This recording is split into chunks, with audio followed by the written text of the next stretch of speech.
Now, few words about why chemistry for engineers. Engineering today, all emerging technologies, I mean, uh, owe, a large debt to chemistry and knowledge of chemical sciences.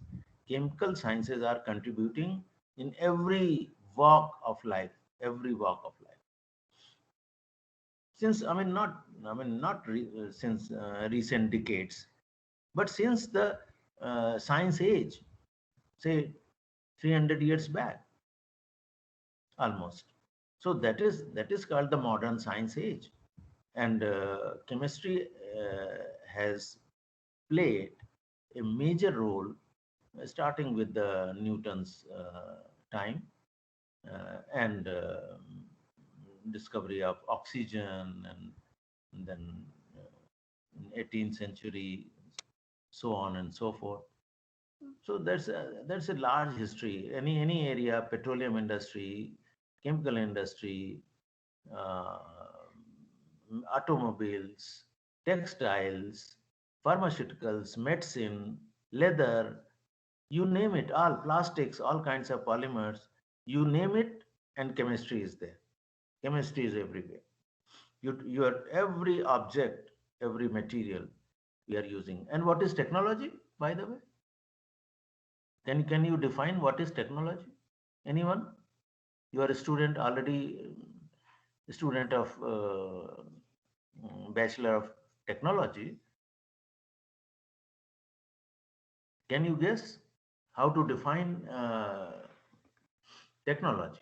How would you define, if somebody asks you what you are studying, and you will say, "Oh yes, I'm a student of Bachelor of Technology at MNNIT Allahabad," and so somebody may ask, "What is technology?" So what would you say? Raise your hand, unmute your mic if anybody wants to answer it. Hello? Yes, sir. Yes, please. Sir, technology is a scientific way of doing something. Uh, that is, I'm sorry, that's not very convincing answer.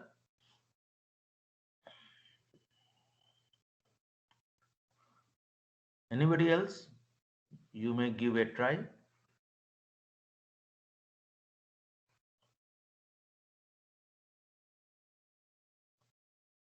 Audible, sir? Hello? Yes. Audible. Hello? Hello, sir. Am I audible? Yes. What's your name? Ganga Chaurasia, sir. Okay. You are, Chaurasia. I can hear you very well. Uh, the way to simplify life, we can say. Hmm? Way to simplify life.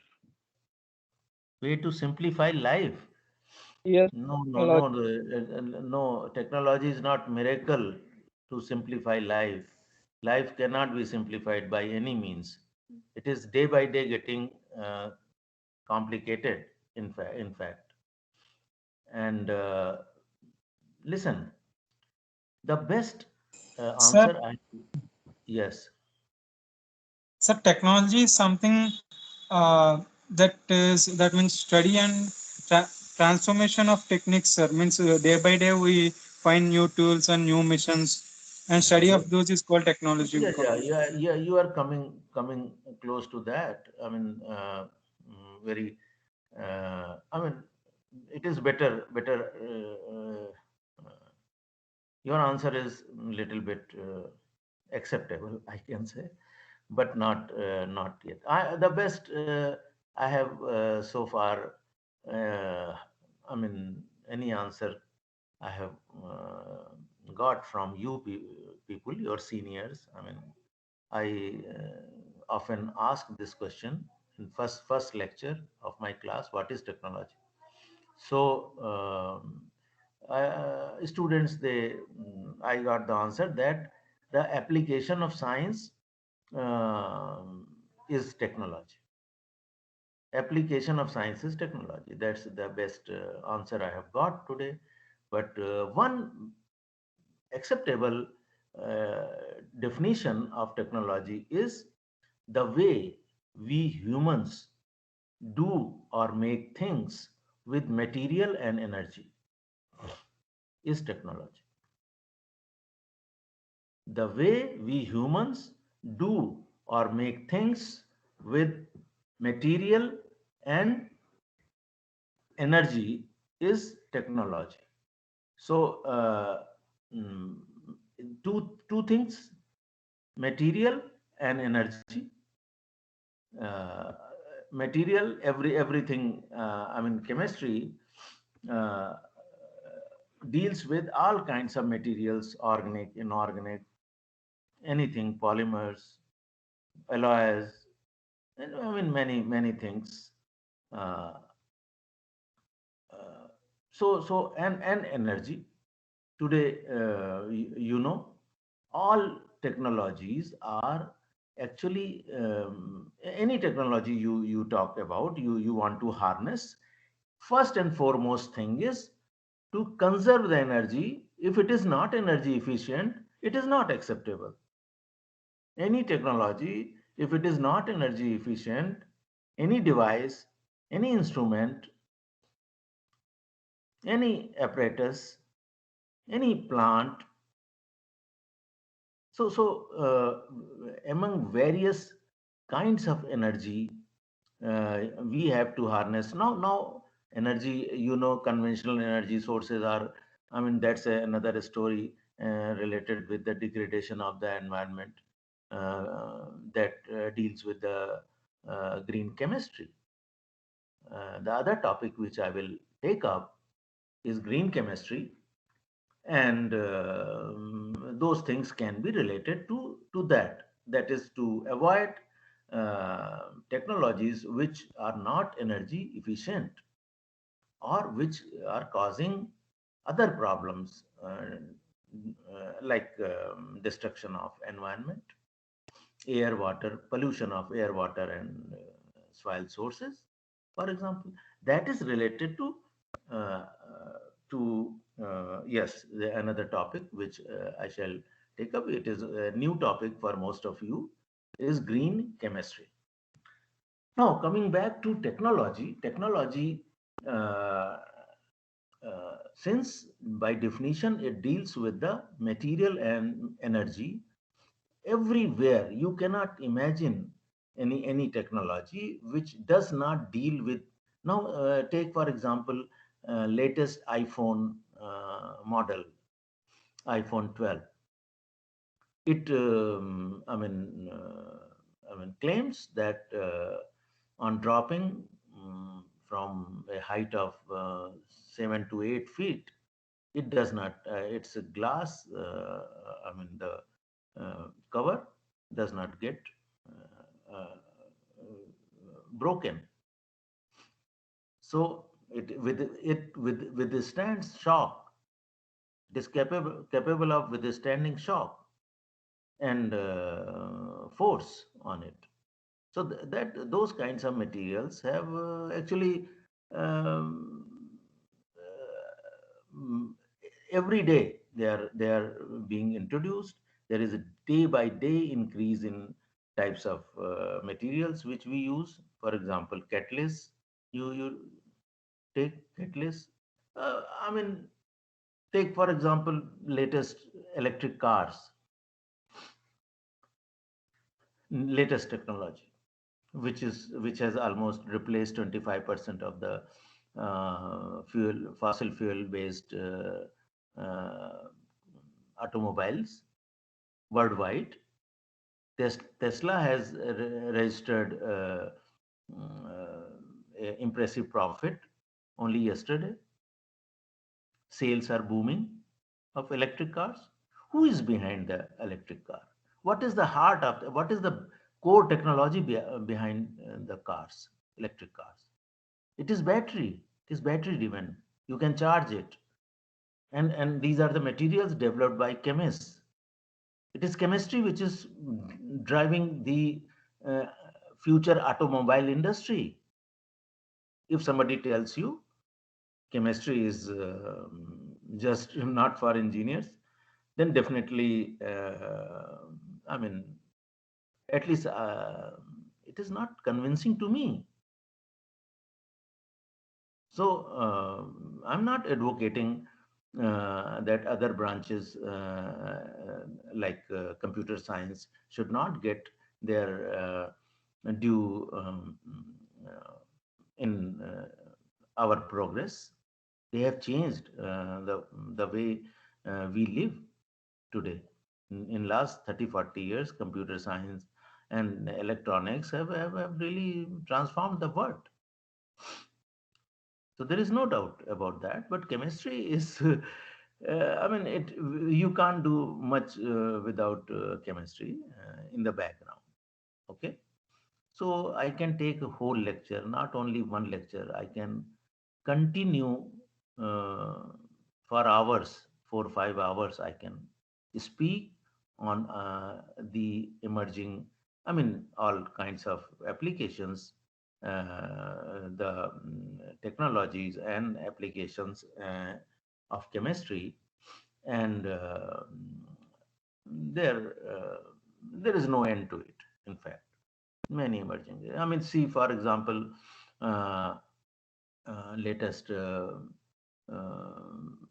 surge in the search for corona virus epidemic. Every day, every day something new is coming out, something new chemistry uh, is coming to the fore.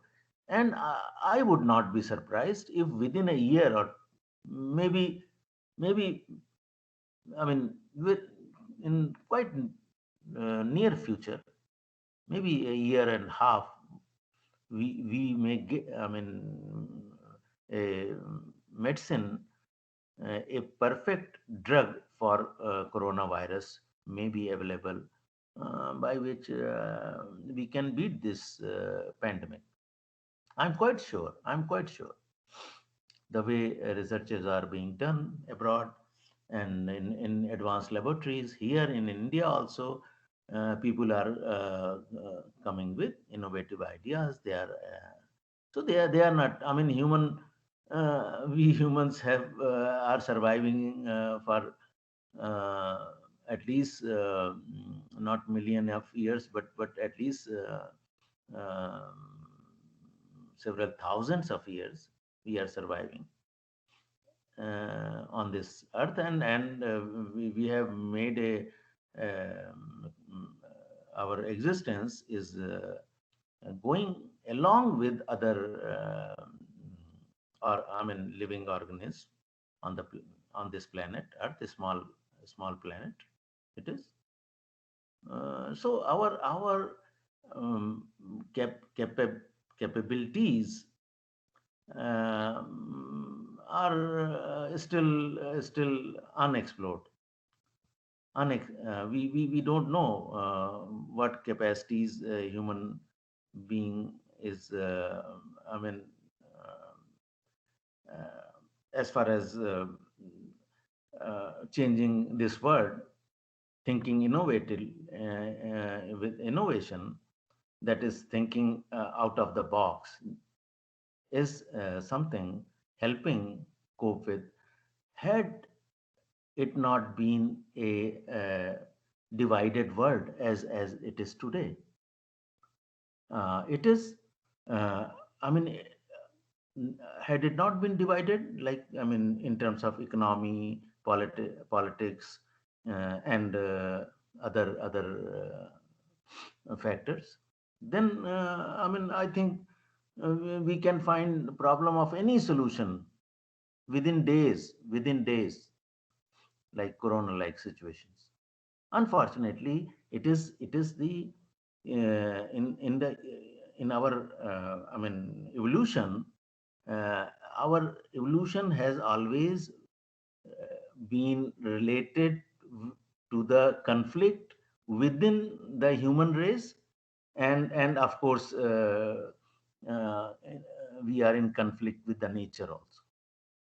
So That's our drawback. Otherwise, imagine a world which thinks in the similar manner without socio political and socio-economic uh, mm, parameters. uh, we have capability to solve any problem within days. Still, during the corona pandemic, and I mean people are going for a walk in a space. Countries are launching ambitious space projects, exploration, Mars exploration, and whatnot. Even tourism has become the space tourism has become the order of the day. Even during this challenging time, humans are thriving. They have not stopped thinking uh, mm, mm, in with thinking leaving the set pattern. So science is, by the way, it's science. If you are doing science, you have to change your thinking. You have to change your perspective, and you should believe in it. Number one thing is you should believe in it. Yes, science. If you are doing science, you are going to become a future technologist.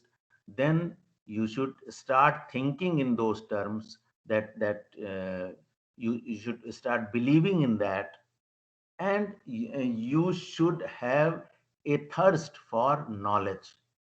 That is essential. Today, where we are actually in 21st century, it is simply because Wright brothers, for example, Wright brothers, they started dreamed about flying, and in 1905 they made a prototype. You know that a plane which could only go for a mile or so, only could fly only, and in 120 years, only in our human history, in last 120 years, we are challenging the limits of the our solar system. We are taking challenges to reach everywhere, at least in our solar system. I mean, probes in terms of, technology is there, that we are capable of reaching any planet in the solar system. And it all happened only in 120 years. Imagine. So what is going to happen in next 10 years? Nobody knows. By the time you will be a postgraduate, masters in technology, the things which you will be studying today will be grossly outdated, would be outdated, of course. But what you are capable of learning, what we know. As a teacher, I know that you are quite intelligent, quite gifted, quite talented, and anything you can grasp beyond syllabus. So my aim is, as a teacher, to motivate you, to show you uh, through a window that the syllabus, our syllabus, chemistry syllabus, one semester course in chemistry, and that to 6 units, it's not all chemistry. Of course, you know it. It's very simple. It is 10 plus 2 level chemistry. There is nothing I mean complicated about this subject, chemistry. But next semesters, in higher semesters, you will only study your own subject, like computer science, biotechnology, and civil and electrical, electronics, and whatnot. So that is there. Chemistry, you will you will say chemistry is, you are not going to study in detail, but I mean, for example, battery technology I have mentioned. Battery technology is, I mean, quite old. Electrochemistry is quite old chemistry, very ancient chemistry, uh, at least 150 years old. So more than 150 years old. So if that is useful today, now I'm contradicting myself. You see, I have just mentioned probably few minutes earlier that you are, I mean, I mean, in future, near future, when you will be a masters in technology, the world will be different. Your present knowledge will be outdated, but fundamental core things will remain same. 2 plus 2 is 4 is going to remain always. So what we are teaching you, we are teaching you fundamental, some general things which you can grasp, and you know the basics. Your basics are clear, fundamentals are clear. You can, if you know the driving, for example, if you can drive a i10, Hyundai i10, you can drive a BMW also, isn't it? So no surprise, no surprise. Fundamental knowledge always helps. Whatever you are learning in labs, some simple experiments, yeah, that will inculcate within you. You will inculcate the habit of uh, curiosity, exploration, knowing about the things, and yes, when you learn new things, when you explore new horizons of knowledge, you feel happy. You feel very happy if you solve a problem, or learn to work with a new machine, for example. That kind of passion is required. So without wasting another I mean, without, I will straight away now begin with uh, our topic, corrosion, which is, which I will uh, share with you. Just a moment. I will share the PowerPoint presentation on this, and let me find the corrosion lecture one. And can you see this slide? Hello? Yes, sir. Yes, sir. Okay, okay, good. It is now still enlarged. Yes? Yes, sir. Okay. Now, what is corrosion? You know, corrosion is loss or gradual destruction of metal from its surface under the influence of atmospheric oxygen, or any other chemical. That is so here itself it is quite clearly telling, definition is quite clear: under the influence of oxygen or any other chemical present in the atmosphere, in the vicinity, in the environment, in and around the metal which is undergoing corrosion. You know, it is very old phenomena since the advent of the metal age in the human history, maybe 15,000 years back, when human started walking on its 2 feet. Since then, iron age, and then bronze age, and then copper age came, and gradual from I mean, primitive primates, we are today most intelligent species on Earth, human beings. So, but this problem, since we have started using metal, this problem remains with us. It is you cannot avoid corrosion of anything, even best of steels, even alloys, everything corrodes on this earth.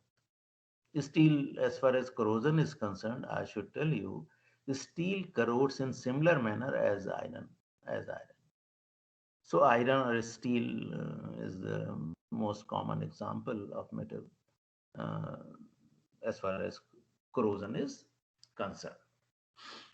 So corrosion is destruction surface. It is surface phenomena. Yes, it is surface phenomena. You should not confuse it. It is a chemical change. Yes, it is a chemical change from one. I mean, from metal to metal, say metal salt product, from reactant to product.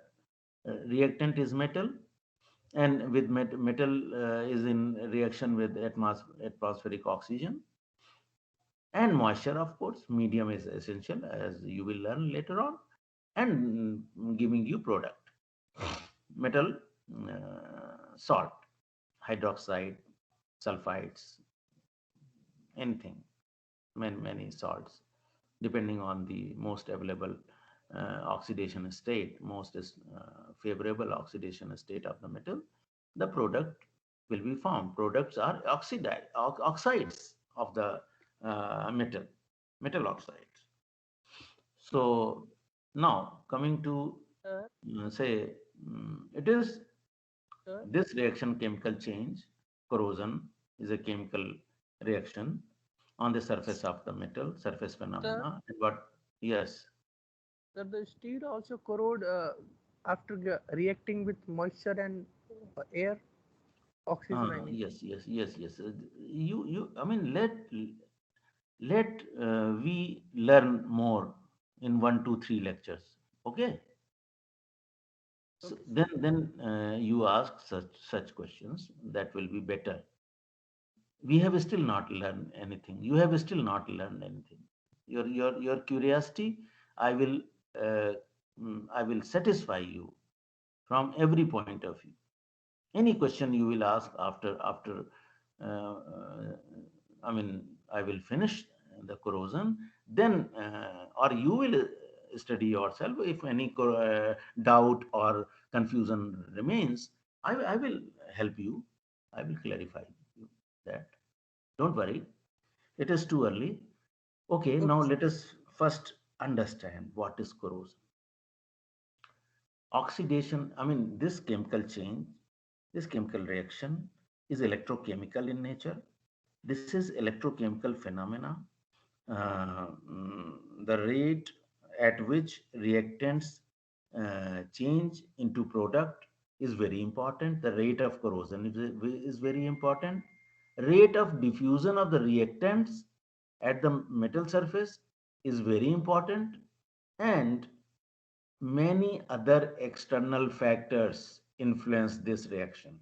Mind you, remember, many external factors, either they are related with, there are two things only in any corrosion situation: metal or medium.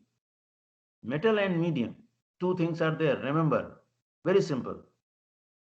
Metal under the influence of medium may be water, acid, any other chemical, whatnot. Anything is possible. So, most common situation is, of course, moisture, and of course, the saline medium. Saline medium, you understand? Sea environment. 2/3 of the planet is sea. So most of the large, I mean, industries, heavy industries like shipping, oil industry, and I mean, their loss is enormous. I mean, to the tune of billions of dollars per year due to corrosion only. And this problem is still unsolved. Only we can control it. We cannot avoid it. Why we can't avoid it? Why so far we can control the nuclear reaction. We can control the fission reaction to harness the energy from nuclear reactor. Why can't we control this simple, I mean, innocuous looking, very, simple reaction, oxidation reaction? Why can't we control this oxidation of metal? It is oxidation, nothing else. Oxidation reduction, as you must be watching on your screen. Two half reactions, they complete the full reaction. Full reaction, the overall reaction is one reaction actually. Metal going giving you metal hydroxide, metal salts, and in presence of water, simple water or moisture. Nothing more is required. Oxygen is still not there. Oxygen is still not there. You can see it will come later on in another situation. So this is just a moment. Okay. So this half reaction is actually oxidation and reduction process, and you can see oxidation is moving. This reaction metal in the solid state. You see the state is very important to mention. From which physical state to which physical state we are. It is a heterogeneous reaction, in fact. Metal, liquid, solid, liquid, and gas, all three mediums are present. So, metal is shown as in the solid state, going into the medium in the dissolved state or precipitated state, M2 plus 2 electrons, oxidation and reduction. So there are, on the surface of the metal, anodic and cathodic reactions, anodic and cathodic parts are formed on the surface of the metal. And why one particular part behaves as anode and why another part behaves as cathode will be clear when we will study the mechanism of the corrosion in next lecture. So this, the overall force, the driving force, since it is a spontaneous reaction, goes to completion on the right hand direction. It is the overall difference in the two half reactions, the potential difference between two reversible half reactions is overall potential generated, and that is related to delta G.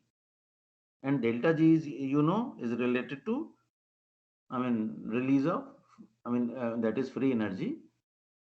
In minus, that is, there is gain in the free energy. If any reaction, there is gain in free energy, gain in energy, that reaction will occur. Otherwise, reaction will not go into the, towards completion, towards the right hand side. That's why. That is the force behind this process. Force behind this process. And driving force of corrosion is overall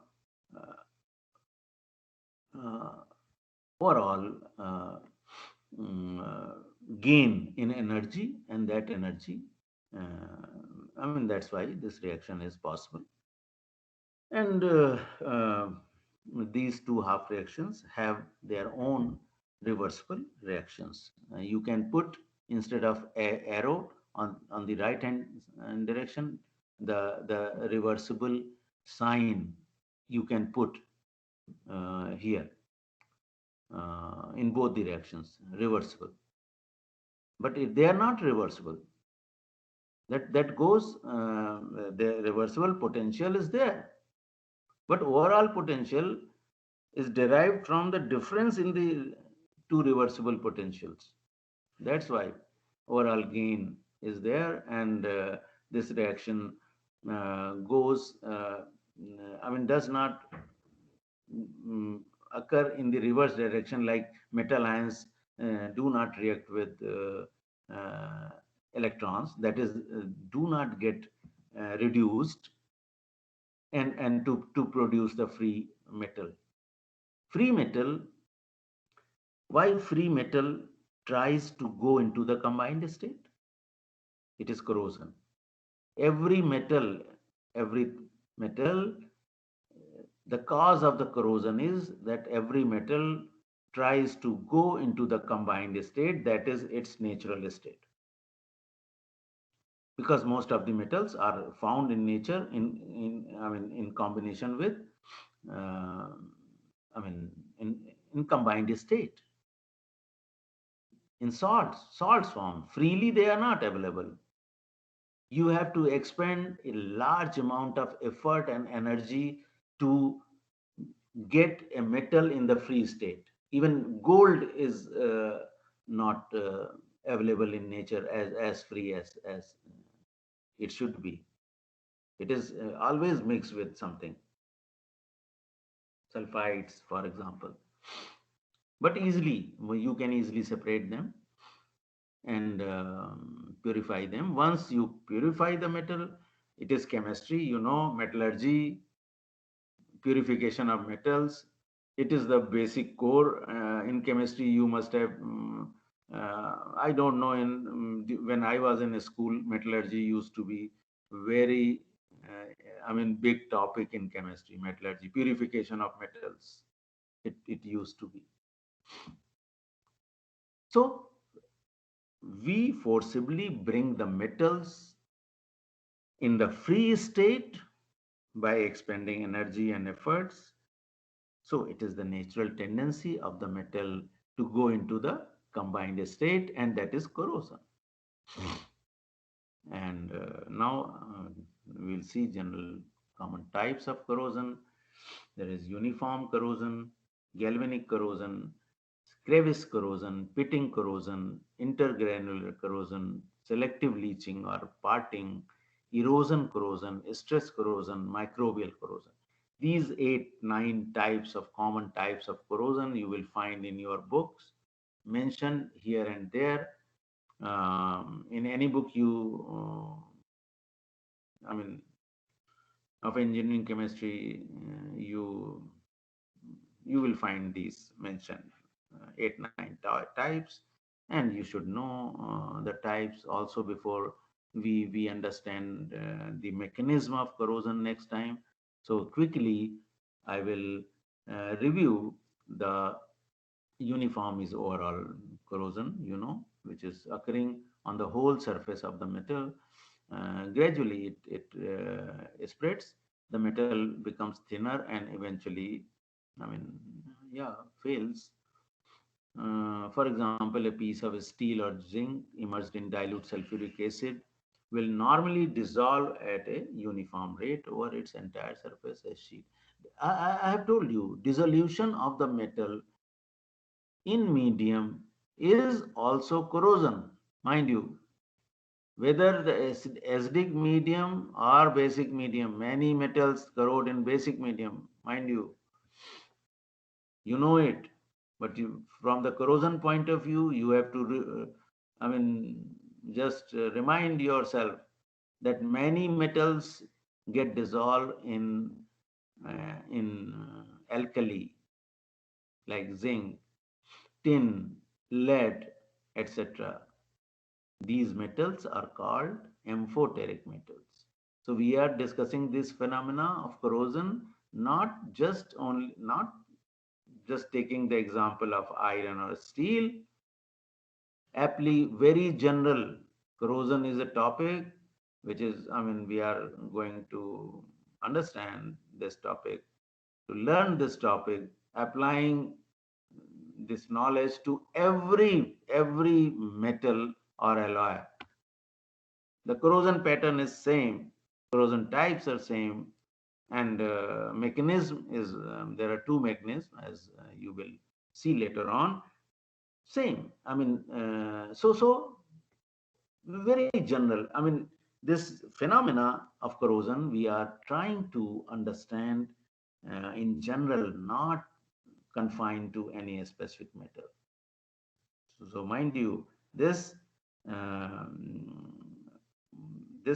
chemical change is heterogeneous reaction. It is not simple reaction to to understand. When you mix two reactants in one medium only, one phase, then it is easy to isolate the product. If product gets precipitated, you can separate it and identify it. But it does not happen in the case of corrosion. Corrosion is surface phenomena only.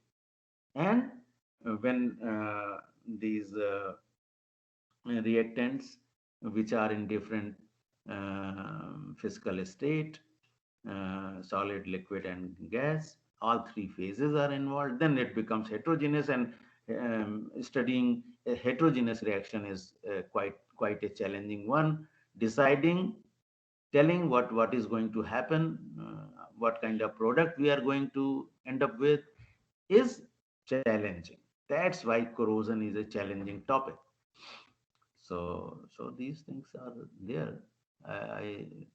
Galvanic corrosion is two metal corrosion, when two different metals are brought in direct contact, one with more prone to corrosion, that is one which is easily oxidizable compared to other, gets corroded between the two, like copper and iron, which will corrode. They are in direct contact, whether in medium, through medium, or with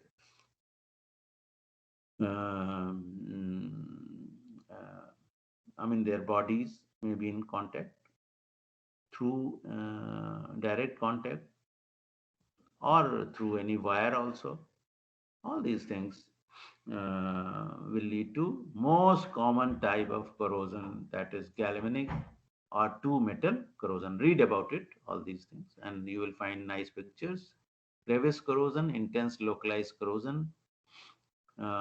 Crevice, between crevice, is holes, gasket surfaces, lap joints, surface deposits.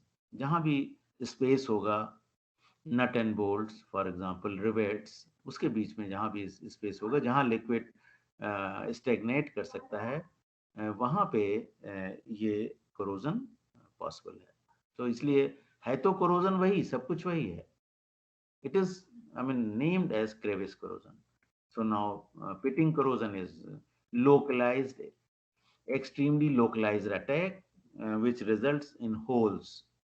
Holes जो होते हैं वो pits की तरह होते हैं, जिनकी length और depth, diameter और depth same होती है. ऐसे pit बनते हैं, फिर वो pit धीरे धीरे surface को they eat the surface, whole surface. The metal, in that area completely disappears after some time.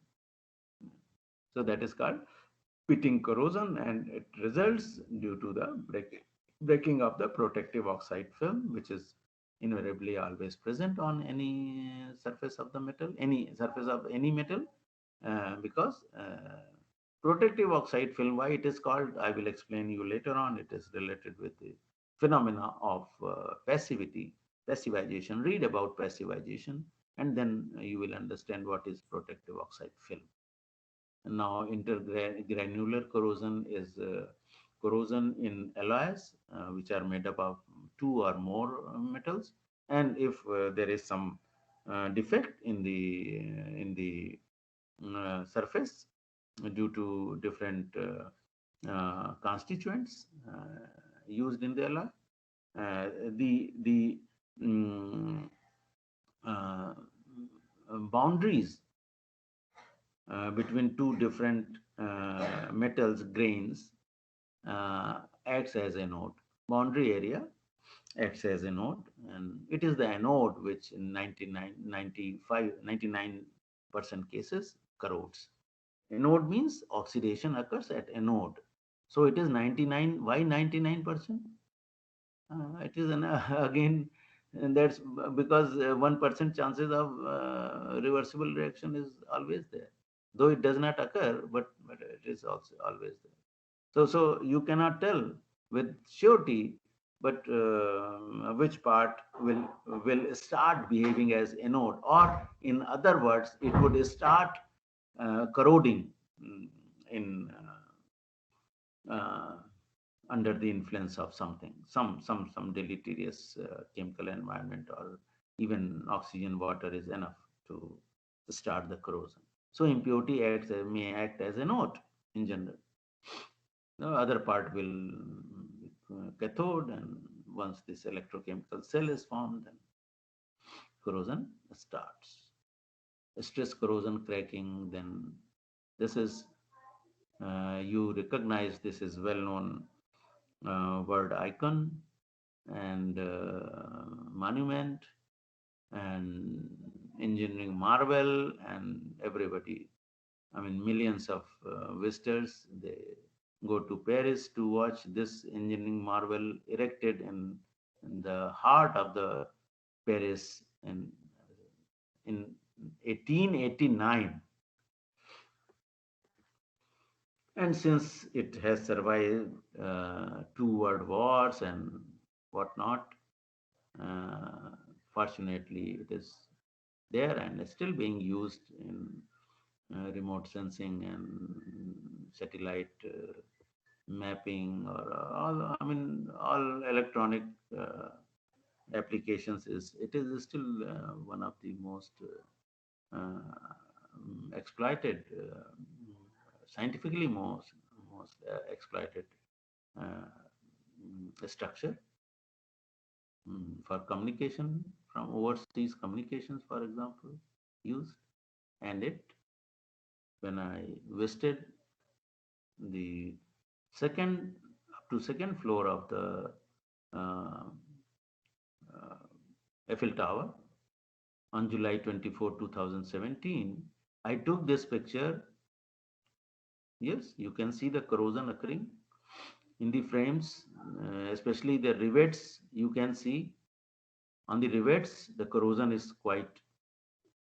So I myself took this picture, and then this is the Golden Buddha statue in Bangkok, weighs several tons of pure gold. It does not corrode. Why it does not corrode? Why gold and other noble metals, platinum, gold, and silver to some extent does not corrode, or alloys, when you mix two, three metals, they do not corrode. These answers we will try to find in next lecture. Thank you very much. And now I'm stopping sharing with you this, and just a moment. Yeah, electrochemical series is there. If you find time, go through you are familiar with the standard reduction potentials of various metals, half reactions. Just go through that. And so now I'm stopping this and coming to your class. And now I will stop the recording. Full recording is there.